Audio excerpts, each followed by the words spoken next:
People that don't like your personality will suddenly find you tolerable.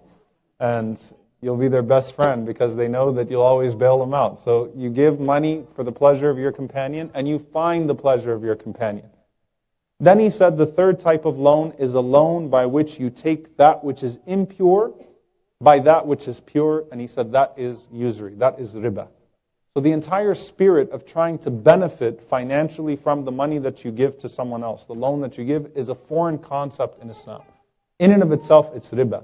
And there's an incident that took place in Imam Abu Hanifa rahimahullah, where he lended someone money, and the man hadn't paid him back for some time, and he was on a journey, so he took a break and he was basking in the shade of that man's tree. The tree was coming over the fence, and so he was basking in the shade of that tree. Then he realized he loaned that man money, and he feared that that was riba because that was extra upon the money that he loaned the man.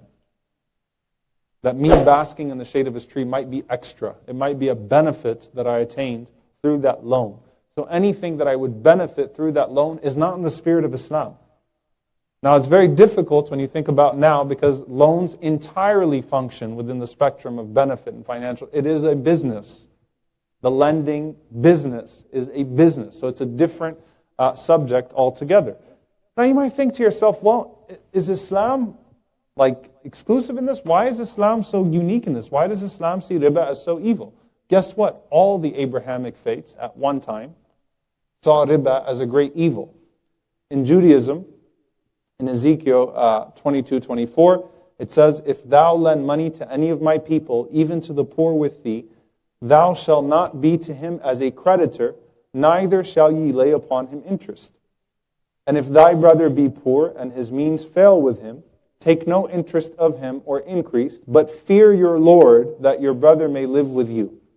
Thou shalt not give him thy money upon interest, nor take from him any increase." That's in Leviticus. Another verse, in Deuteronomy, "Thou shalt not lend upon interest to your brother, interest of money, interest of anything that is lent upon interest, onto a foreigner." This is where the loophole is. "Unto a foreigner thou may lend upon interest, but unto thy brother thou shalt not lend upon interest, that the Lord your God may bless you in all that he puts in your hand." So what does that show you? The prohibition in Deuteronomy basically says that this applies not to the Gentiles, but only within the community of the Israelites. So that's how it was justified, the first loophole, that interest was looked at not as something that could be done amongst the community of Israelites, but it could only be dealt with the foreigner. Now what does that mean? That even within that conception, the spirit of brotherhood is supposed to be in your transactions, but of course in that situation it's amongst the community of Israelites.